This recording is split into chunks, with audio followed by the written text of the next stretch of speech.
Wonderful. Welcome, welcome. This is the June 2022 Jupyter community call. I did have to give that more thought than I like to admit. My name is Isabella.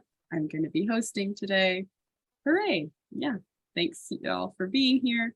If you haven't been here before, the goal of these calls is just to be a place to celebrate anything Jupyter related that people are making, that people are seeing, that people are just getting excited about, and also help us build cross-project and community relationships, because we've got so many things that people do in Jupyter's orbit and not a lot of ways to stay connected. So this is the fun meeting. Get excited.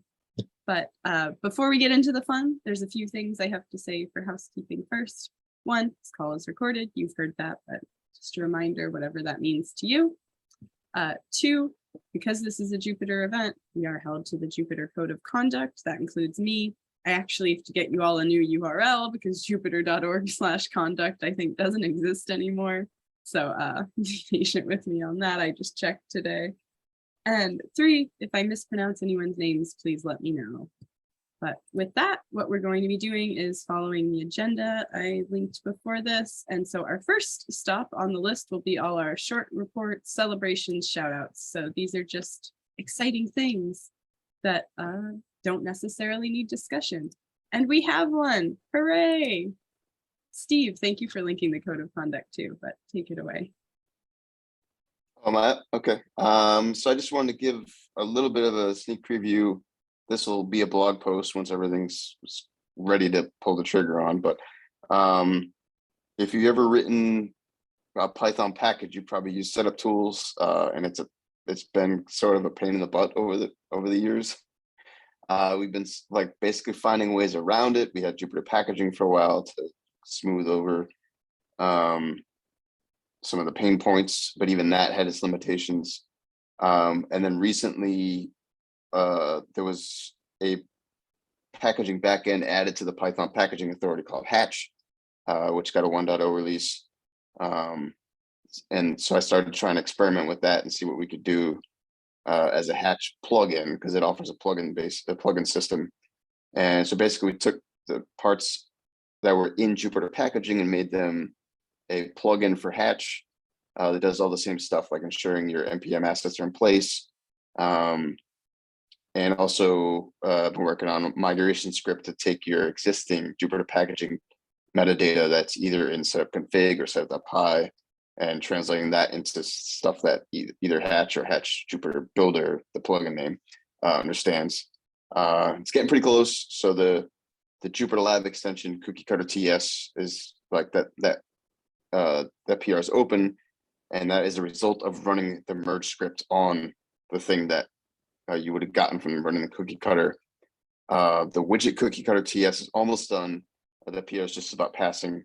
And I got to do some updates and add a new test to that migration script. And the last one I wanted to get was the JavaScript extension.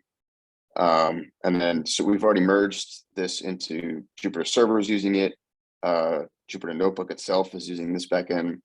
And then there's an open PR on Jupyter Lab that'll use it. So the intent is for Lab and the 3 cookie cutters to be ready to go, then write a blog post, say, hey, like, if you've been using setup tools, here's a different path forward. And it's not just for things with JavaScript assets.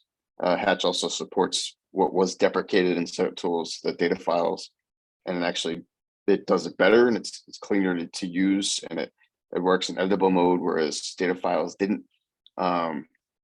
So that means that kernels you can also supply as a data file, the kernel JSON file. So basically all of our types of extensions, kernels, notebook extensions, server extensions, and lab extensions all work with Hatch without all the legacy parts of setup tools, and you have an up-to-date PEP compliant builder in Hatch, and then the helper function in Hatch Jupyter Builder to get the rest of the way there. So I'm pretty excited about this. I've been battling setup tools for like 15 years now. So yeah, that's it. Yeah, you said that as like a short celebration, but that sounds like a massive celebration, even if it's not quite there. That's awesome. Man, that's super cool. So what's this look like in like, so is this like a reusable thing? Like, is this something you can put in like the Pi project, like build system and like reuse in your own project? Or does it require like a lot of configuration in your own project doing these things? To use the Hatch Jupyter builder or Hatch itself or both, So, which so like I get like if I had like a project that is using Jupyter packaging, would like would I set a whole bunch of Hatch configurations in my own Pi well, project, or would there be like something in the build API, environment specification that would like do some of that stuff for me? so the migration script, Hatch itself has a set of tools migration script, and then we add another one that like mocks out the Jupyter packaging module and says, "Oh, you were trying to call this? I'm going to intercept that and write out PyProduct.toml data instead." And then it's some other uh, tricks they're doing there. So the intent is 99% of it, it's just going to be migrated for you, and then it'll for things it knows it can't do itself, it'll print a warning at the end. But so far on the cookie cutter, the only one that was having the static version field in version.py instead of the tuple. And everything else was just migrated for you. So it's just run the migration script, and it's a compare script where you can say it'll build a wheel on like a clean checkout of the setup tools based one, and then also with the Hatch migration and compare the files. So do that on the wheel and the sdist and tell you if you've accidentally missed a file either from bad metadata or it wasn't picked up as part of the build or whatever. So it gives you some confidence. Yeah, that's fun. I was just reacting to the next comment about a limitation. But yeah, so I mean, to be fair to setup tools, Anderson, I can't remember their last name, has been modernizing a lot of it and bringing it up to date with modern PEP standards. At the same time, the core Python is basically dumped distutils on them, so they're having to struggle to Jason Coombs, I think his name is basically taking the brunt of that work. And there's just a lot to it, a lot of legacy there. So even as they modernize and migrate, you're still having to deal with a lot of legacy if you're using setup tools. And another data point is that SciPy package this year underwent a migration, kind of seeing the writing on the wall of they were going to have to rewrite a lot of stuff anyway because they were using NumPy.distutils. So they switched to the Meson build system with a new backend called Meson Pi that instead of trying to wrap distutils the way they're doing before. So, and then there's like a scikit build system right now that uses setup tools like merge setup tools and CMake. They're also looking to get away from the setup tools part of that as well. So generally people are where possible trying to get away from setup tools just because of all the legacy, and like there's a lot of conflicting, confusing documentation out there about it. Again, no fault to the maintainers, just the nature of the beast as it has evolved over 20 years. So yeah, there's a lot of things going on in the packaging world right now. It sounds intense. But thanks, like that's a really good update. I remember seeing that on the NumPy mailing list and not totally know what's going on. So good follow up for me at least. Yeah, they've been doing a great job. Ralph Gomer's been leading. Wow, drawing name blank. Gomer's. Yes, is it Ralph? Okay, got it. Yeah, on the spot. Has been leading that effort. So involved like getting things into Python to support it, working with the Meson folks.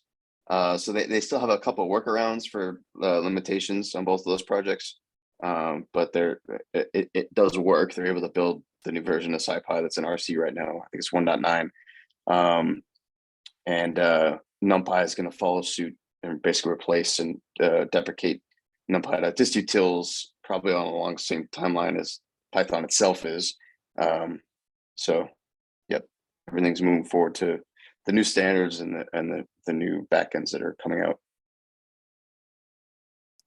Awesome. That's a great update. Nick, did you want to say something? Oh, just, you know, can anybody hear me? I don't know if Yep. my thing's working. Yep. Okay, cool. Yeah, you know, packaging, woo.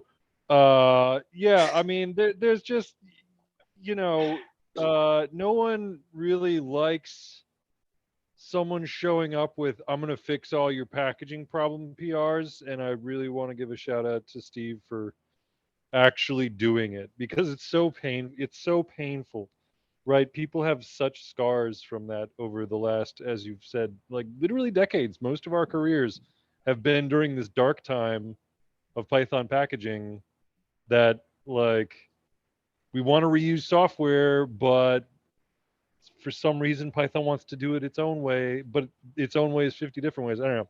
So that's awesome, man, that you actually made some progress there. And crucially gotten people upstream to carry some of these goals that we have, right? Like, you know, this ability to work on software in development. That is so important. You know, I don't care how perfect and hermetic your build is, if you can't work on the software while you're building it. So there's all these weird things that come with Python that I'm glad they're working there. I guess I'll just steal the quick transition there.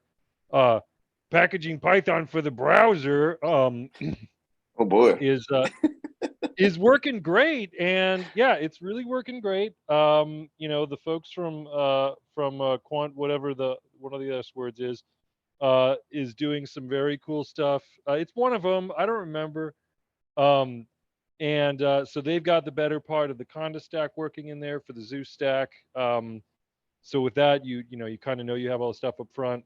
The Pyodide side is getting really exciting, and they're adding new features all the time. So it really is becoming pretty viable for certain kinds of stuff. I really hope people don't start doing like, you know, like your menu bar needs Python to run or whatever. But you know, for being able to control your data and compute on your data in the browser is actually getting really exciting.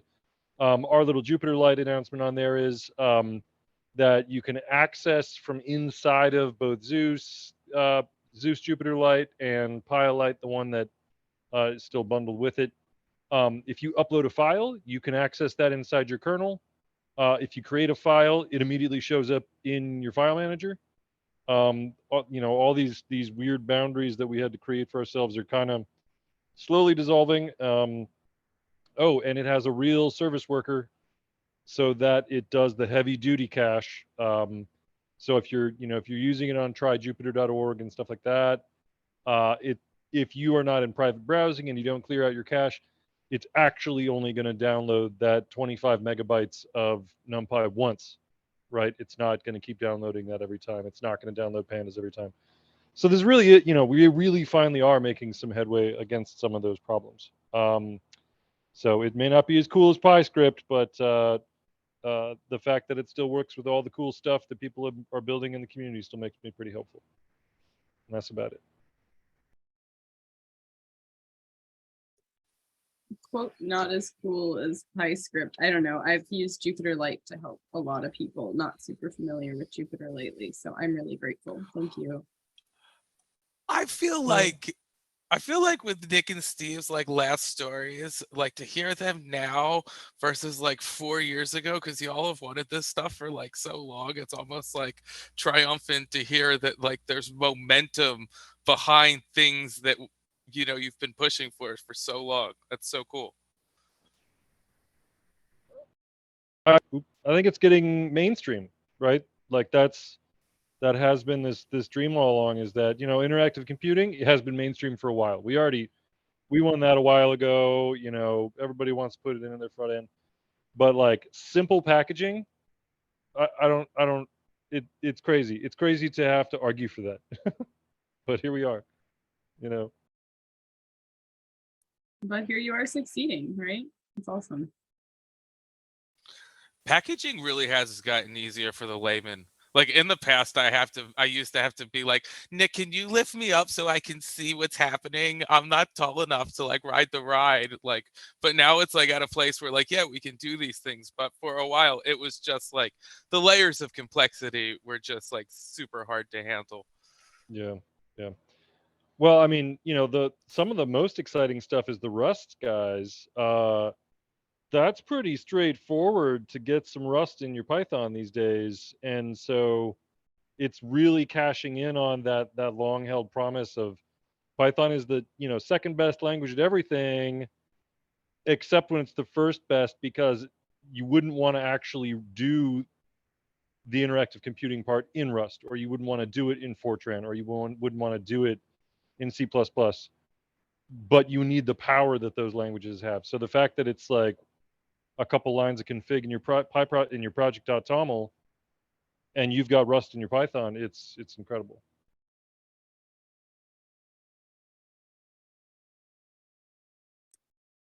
Well, thanks for those super awesome celebrations. That was not what I was expecting to hear today, and I feel way more smiley than I did walking into this call. So thank you so much. Just to add a little Jupyter flavor to what Nick said, the WinPy kernels or terminals. So it's what enables Terminato on Windows, basically. It's just a Rust wrapper that the Sparta folks are maintaining. So it's a very thin wrapper over some Rust code. Pretty sweet, using the Matron build backend. That's really fun. I don't know if we use Pydantic in any places, but I know that they just like changed all their validators to Rust code and got like tons of speed ups there too. Yeah, that Matron project seems like it's just doing really good stuff. Are you guys on the Rust train yet though? Have you written any? Why the YPy package, that is the CRDT backend client, is actually a wrapper around wires, which is spelled YRS, which is the Rust implementation of the YJS CRDT wire protocol. So there's pieces of core Jupyter that we're going to be shipping that are Python wrappers around Rust libraries. Good grief. Yeah, I felt the alphabet soup in that statement, but everything you said when I put it together, yeah, no, that's good to know. Thank you.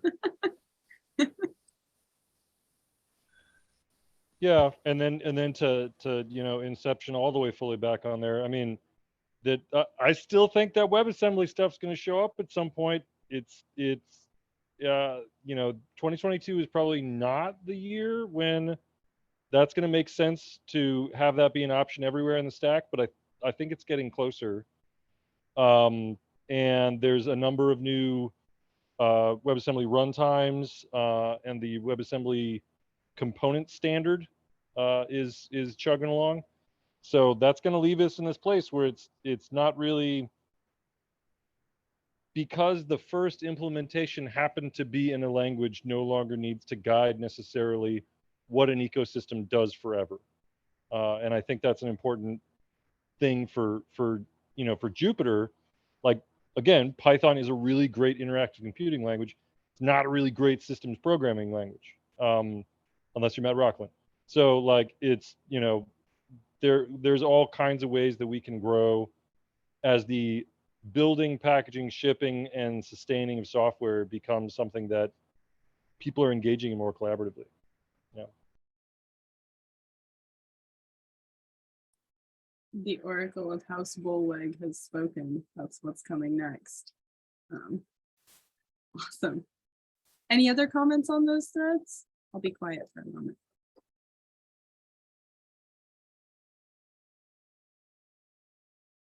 Okay, awesome. No, I really love hearing y'all's updates because you give a lot better context than sometimes I run into the wild. So I'm grateful. It is agenda item time though. Currently, the only thing I have on the agenda is Tony ? Are you ready? Yeah, sure. Go ahead. Okay. So, Isabella shared the agenda with me this morning, and I was like, well, I will try. Man, I haven't been like writing anything in a while. So I'm super rusty. And like, I threw together some discussion in an hour. And let's see how it goes. Okay. So, this seed for discussion. Um, Before I get there, I really like having new notebooks with the date on it. I don't know how everybody struggles with the untitled thing now, but this has been the way to go. Anyway, it makes it a lot easier to search for stuff and organize things. Anyway, now that that's on the record, how general is the notebook format? Like, it's hidden in plain sight to a lot of people, and it keeps the millions of notebooks on the web that we have honest. So let's start there. I want to revisit this idea of literate programming and computing, which like really kind of like, I don't know, wound up becoming a theme of interactive computing for us. And then like think about the MB format as, something for notebooks, but maybe it's more of a general document format. We'll come to that at the end, and hopefully, y'all will have some feelings. So before we get going, like, what systems use MB format? Like, we know Jupyter Lab uses it, and like MB Viewer uses it, and VS Code uses it. But like, how big is like the ubiquity of the notebooks at this point? Like, I mean, I put millions on here, but like, I mean, when are we at the hundreds of millions of notebooks like across institutions that aren't shared? So I don't know if anybody wants to like throw some things in the chat, like just some weird stuff where you're like, oh yeah, it's cool. Maybe they're using it over here. Or if anybody wants to shout into the mic or anything. Where's the MB format? And we don't even realize it. Well, I'll take a quick stab at that. I mean, I remember back at our second or third Jupyter day, it's that next billion users, because then you're not even thinking about how many millions of notebooks because you've got so many darn users. The fact that Baston over in France is being used by a major part of the public school computer science teaching apparatus, Mm-hmm. that's millions of new users every year. Even if they don't stay with it forever, they will have been exposed to interactive computing that way. So I think it's really, once you get some of those big corporate accounts, as it were, that you get the long tail of usage over time. Indeed. And when they're institutional and they happen at younger ages, they become more influential. Anybody else want to throw anything out there?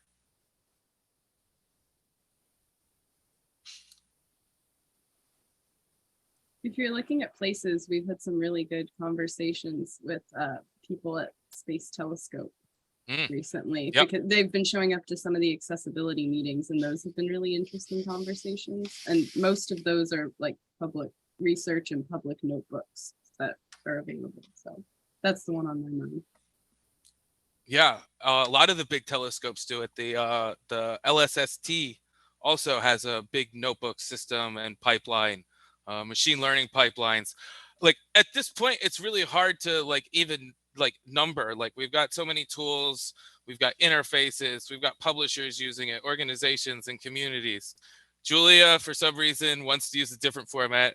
That's cool. But for the most part, like I think we have like critical mass, like notebook format wise.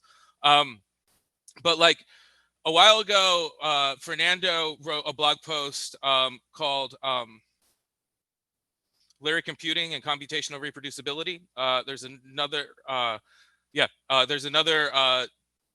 this is the one has a this one has a reproducibility case in it. And it's just got this like really great story about how when we're working in notebooks, it builds off of Donald Knuth's like early ideas of literate programming, But when we're weaving live narrative directly into the computation, it's this idea of literate computing. But we're interleaving text and code, and we're really telling stories. This is a homage that I often do to Donald Knuth's original literate programming paper. But when we look at notebooks as a document or as a thing, they're literate programs because they have multiple languages encoded in them. Notebooks, the literature, in a lot of ways are going to outlive notebooks, the software. And when we're on the web, we've got multiple authors. And underlying all of this is still MB format. Like all of this is, if there wasn't a JSON schema, would we have had the same control over all of these years?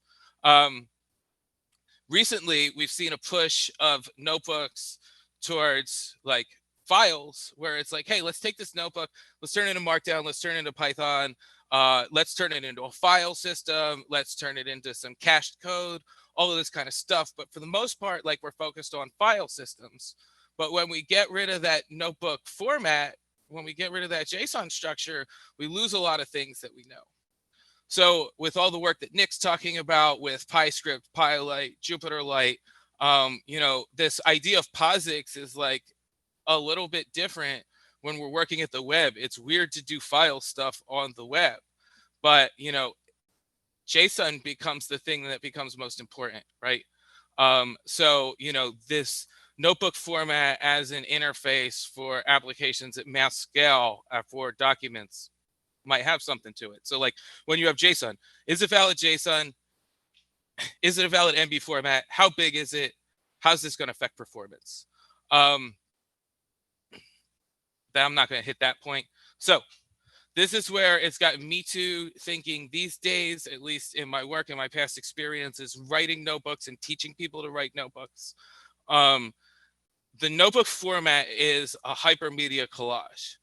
It lets you put tons of document types in a data structure and they have natural places to go. Markdown and Python naturally go in their cells. MIME types, they go in the display. All of the data that we want can live in the metadata. So, you know, at a really general level, the notebook format is it's just a collection of a bunch of different hypermedia, right? So some of the questions for a discussion and like the future, we're working off of draft 4 of the notebook. Newer schema actually are more composable. We can say stuff like there's a vocabulary that references the old schema. This is the one we're going to use. So, you know, there are things from the past that we can use when experimenting with the future. But like one of the interesting questions becomes like, what happens when we start thinking about cells? What happens when our notebooks get too large or our revision histories get too large? How do we get to parts of a notebook? How do we start searching? Can we go and use these composable ideas of JSON schema and say, hey, we just really have a list of references to cells? And maybe the cell is the more critical abstraction, and in some way or another, the cells aspect is hindering us. So the last question that I like to put down here is the cell type real? And the reason I say that is because this whole presentation is written in Pidgey. So when we go back here, what we start to see is expand all the code. View, expand all code. All right, great. So when we start to go back here, all of these cells are written in Markdown. They've got Jinja templates in here that allow me to do some formatting. I'm really mixing languages, mixing media, mixing forms here to be able to tell like stories that I don't think I would have been able to tell with like other implements, right? I've just got some Python here. This is a Markdown cell alone, right? So when I go and switch between Markdown and code cells back and forth, like I'm not sure if Markdown and code really mean anything as much as, you know, text x Python and text / Markdown, because like to me, this is almost on and off.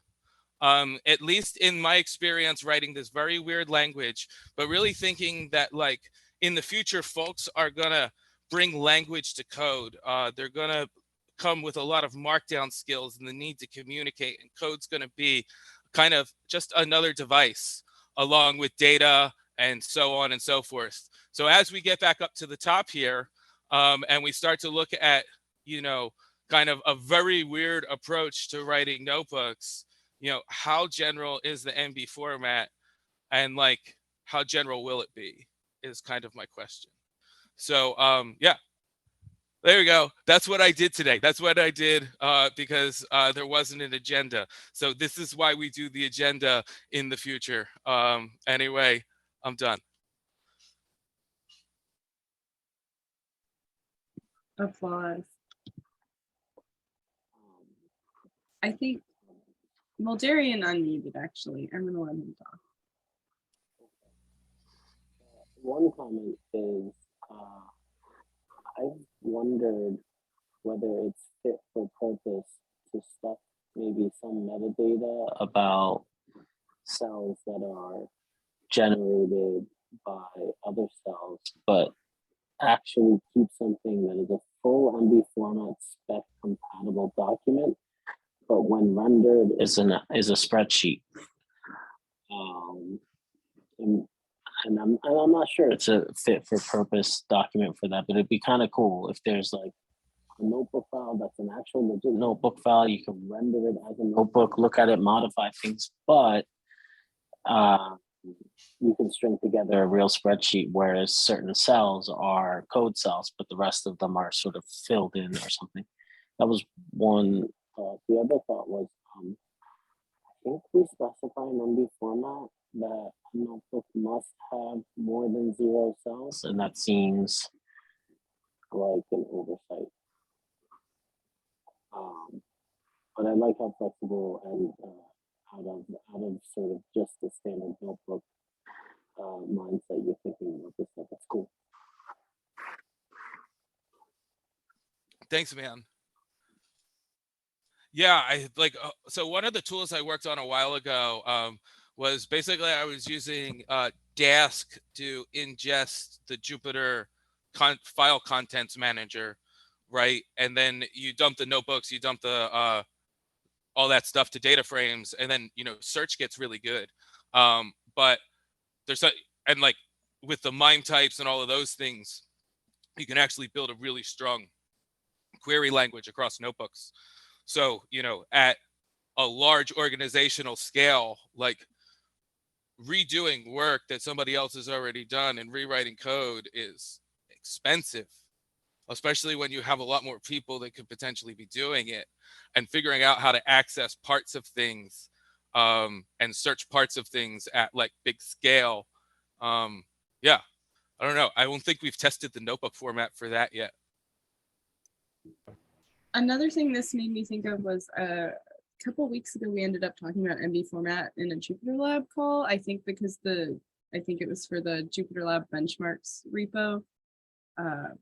Federic was trying to put together markdown centric tests, and we started talking about the markdown schema for MB format too.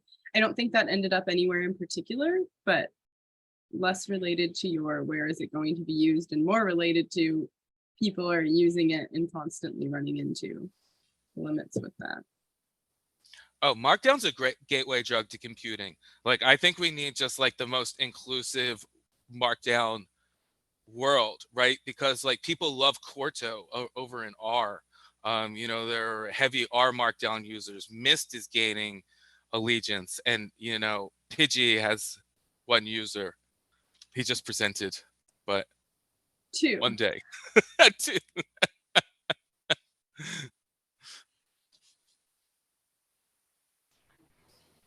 Yeah, I mean, I think a bunch of the tools that strip that if the output of computation never appears in along with the document that created it, if it only ever goes into a throwaway place, if it only ever shows up in some pop-up chart window or something like that, we'll be able to do language server protocol stuff. We'll be able to do source graph kind of stuff. But the tool that actually figured out how to do meaningful search that tied inputs and outputs together, I mean, that's knowledge management, right? Like if you know all the stuff that your data scientists have been working on, that they have chosen to share, not like creepy panopticon kind of stuff, but hey, I put this into our chat room, and everyone understands that the chat room is a place where knowledge goes, not to die, but once it hits chat, now it's really part of the index. Now it's really Right. part of the proceedings. Every day's chat is a published. Every day's chat gets a DOI. Because it's Yep. why not, right? Like, because we can just do that. We can issue our own DOI.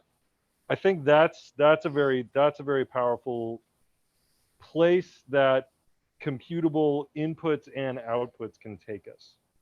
Yeah.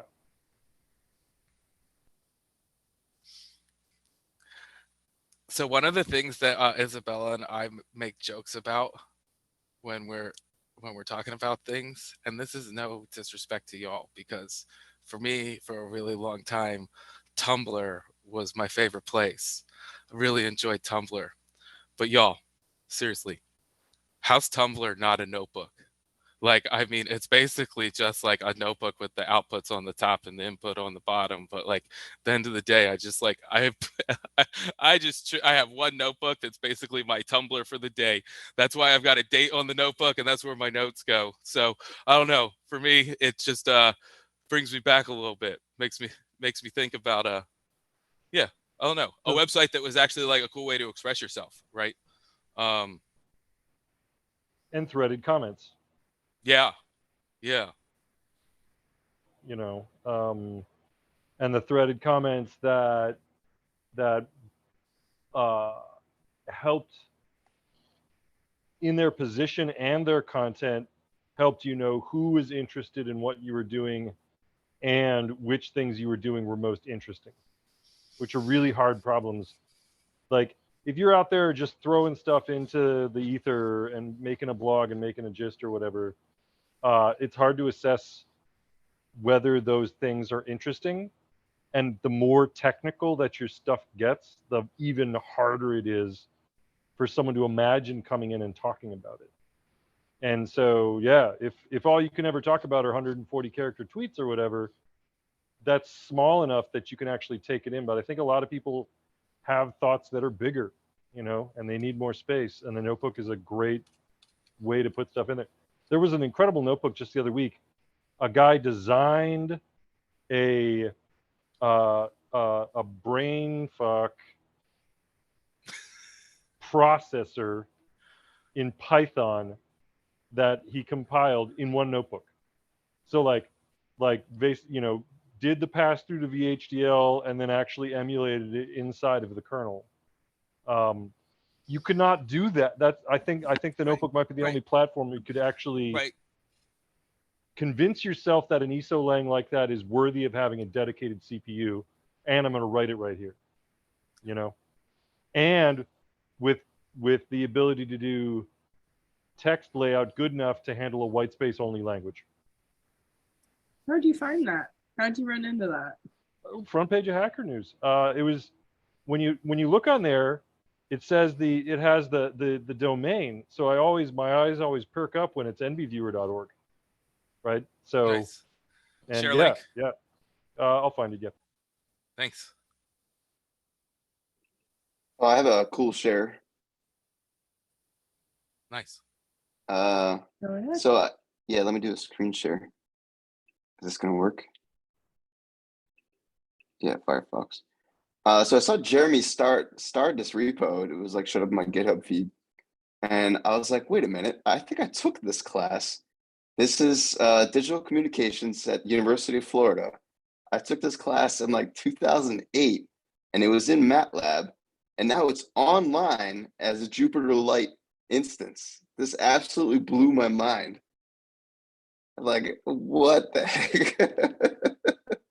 So cool. So cool. That totally feels like an experience worth noting. I wonder if other people look, if that's like becoming a common or common-ish experience at this point. I just think so. like when you go back, you got to put a little statue of yourself somewhere. Just be like, I built this for y'all. Yeah. Yeah, I think, well, its impact, the complexity of hosting compute in an organizational setting cannot be overestimated how hard that is. And if your job is to offer a complex topic like whatever you just sent, which seemed totally non-trivial, right? Um, the amount of gear that you would need to do that justice is kind of overwhelming for a lot of instructors. They're really good at what they do, but they're not, Kubernetes administrators.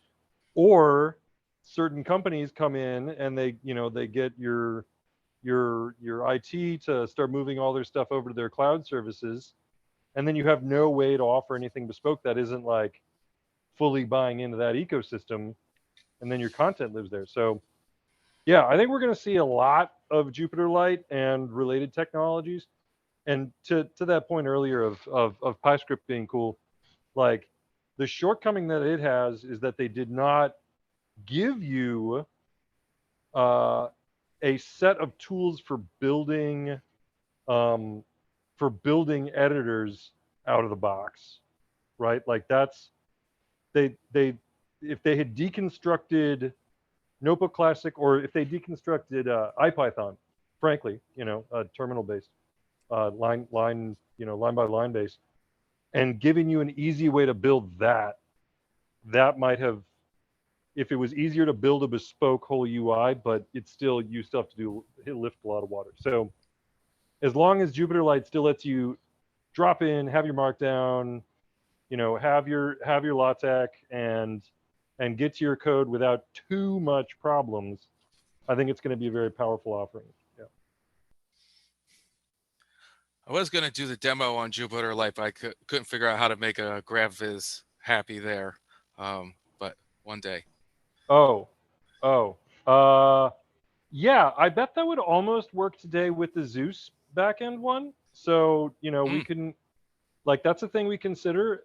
We can consider is trying out what Pidgey's like on top of that, but it doesn't have in development software yet. It has to be well published.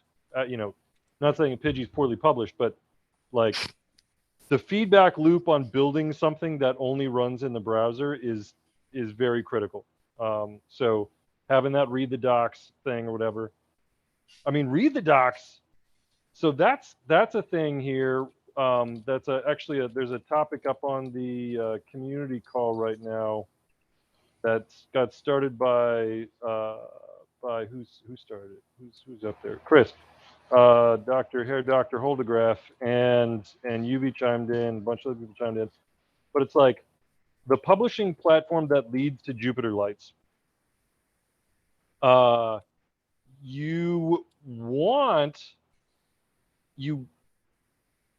right, you don't have to run Webpack, but you do have to go get a bunch of Pipper Conda packages to extend out your UI, because there is not a globally trustworthy namespace efficient CDN that's not going to break on you tomorrow or whatever. Like, you can't trust unpackage, you can't trust JS deliver, all that stuff.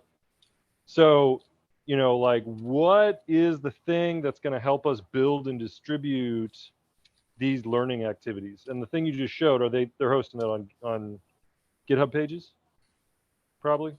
It's a fork of the Jupyter Light demo repo. Okay, yeah. So they're probably doing the GitLab pages one. That works really good, because then it's in Git, which is its own reward, right? That GH pages branch on there, like, that is the history of everything that you ever published, and that's amazing. But the UI and the UX that you get out of publishing stuff on Read the Docs is really good, and they've got nice features and stuff, right? So yeah, somewhere in there, I don't know if it's going to be self-publishing that you somehow can do through your browser. I don't know which of the browsers are going to be left standing where you'll be able to do that kind of stuff. But we're so close to getting back where it was, back when Netscape had an HTML editor and a web server in it, right inside the browser. Like, something's real close. I feel like there was a time when people heard Netscape and they cringed, but now it just feels nostalgic. The cycle of cringe, yeah, life, something like that. Well, it used WebDAV. Man, I wish that we had never built Jupyter Contents and it had only been WebDAV since the beginning. Like, WebDAV is so awesome. It handles so many problems. But it would have made us lazy because it can list. Like, there's all these weird things that come out of the web of that actually makes sense when you get to a system that doesn't have those limitations, but you have to pay for it. Or like every time you list your S3 buckets, that's like ching ching ching, you know, like you don't even get to know what you have. You have to pay to know what you know. And that's crazy.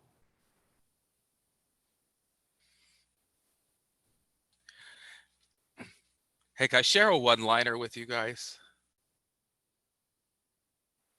Yes. It's a one-liner, right? What's the name of that comedian, Isabella, who did the three mics? One stand-up? moment. Yeah, I don't Is it remember.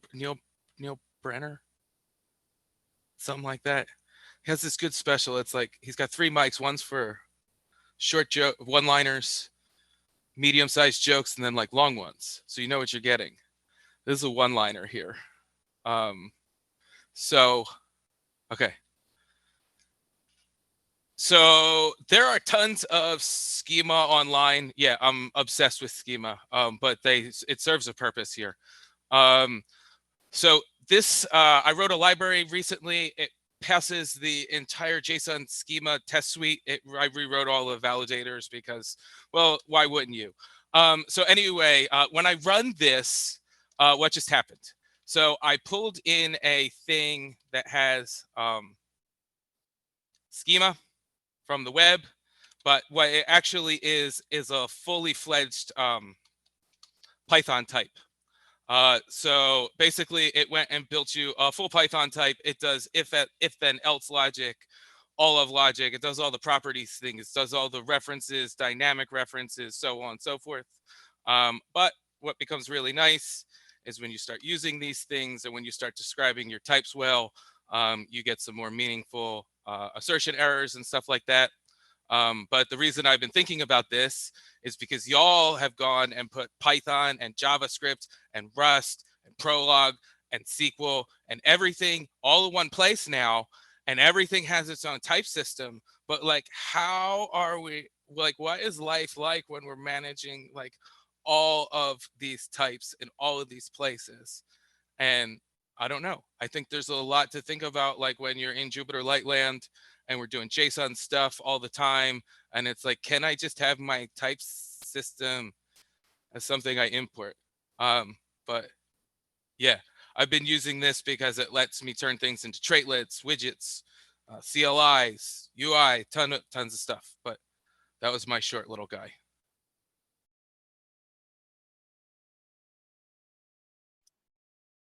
Wonderful. And I found your comedian. Yeah, that's the types thing are one of the underlying requirements for that WebAssembly component system. So yeah, you would absolutely have, you'd have your native C looking kind of thing or Rust looking kind of thing that allowed you to be composable on, within your little neighborhood of WebAssembly. But to talk to the full, city of WebAssembly that lives in your browser, you'd be able to talk over these well-defined types. And yeah, at the bottom of it, it's like, unsigned int and Boolean and string, right? Like UTF-8 string.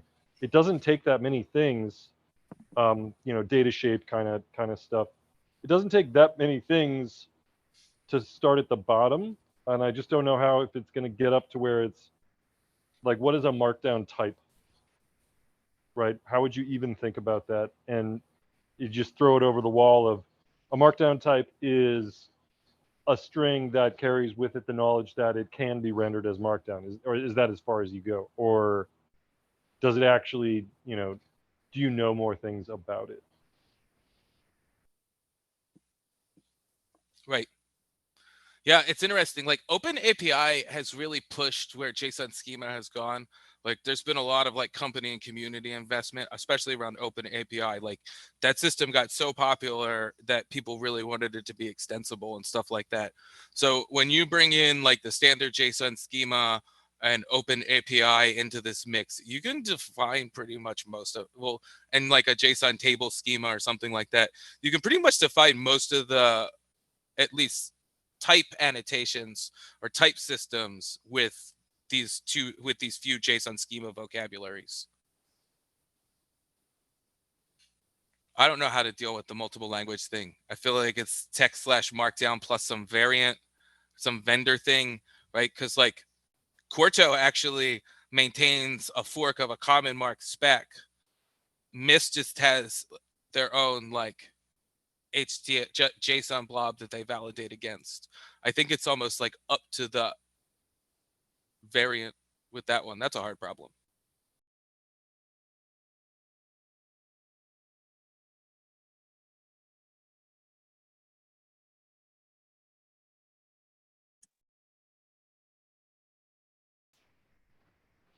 Yep, Angus and I still haven't figured out anything good for that over on Jupyter markup. He's almost done with his dissertation though, which means, you know what that means? Great time to write some scientific software. Oh yeah, right. As we all know, that is when the best software gets written. Yeah. Hasn't been writing the best software anyway. No, it's just Nick that is like, there's room for improvement. No, I'm just saying that the old story of that's why we have IPython in the first place. Because Fernando wrote it while procrastinating. I know, I'm just being difficult, but yeah, no, I hear it's a you. good claim. Yeah, Yeah. it's funny. Oh, I'm running out of juice. Congrats to I might have Angus, to drop, though. guys. Well, might we're be- I was gonna say we're at time anyway, just about. So, but I didn't want to cut anyone off. Yeah. Awesome.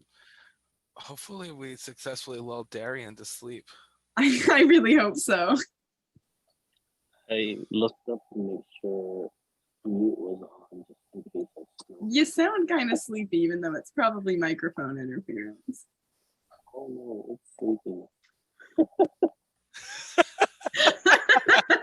Imagine this I admire big your Darian- commitment. Darian baby. He's all swaddled up, you know, and he's just like, yeah. Oh man, his little laptop nightlight, you know, little mobile going, yeah. Yeah, it's a mobile of Jupiter and all the moons, right? Yeah, perfect. Yeah. Well, on that note, thank you all for being here. I had a lot of fun this call. I really appreciate the open discussion too. So yeah, in that case, we'll have a call in a month. That will be in July. Time to be decided. So we're all on this adventure together. Thank you so much for your time today, and I hope you have a great rest of your week. Thank you, Isabella.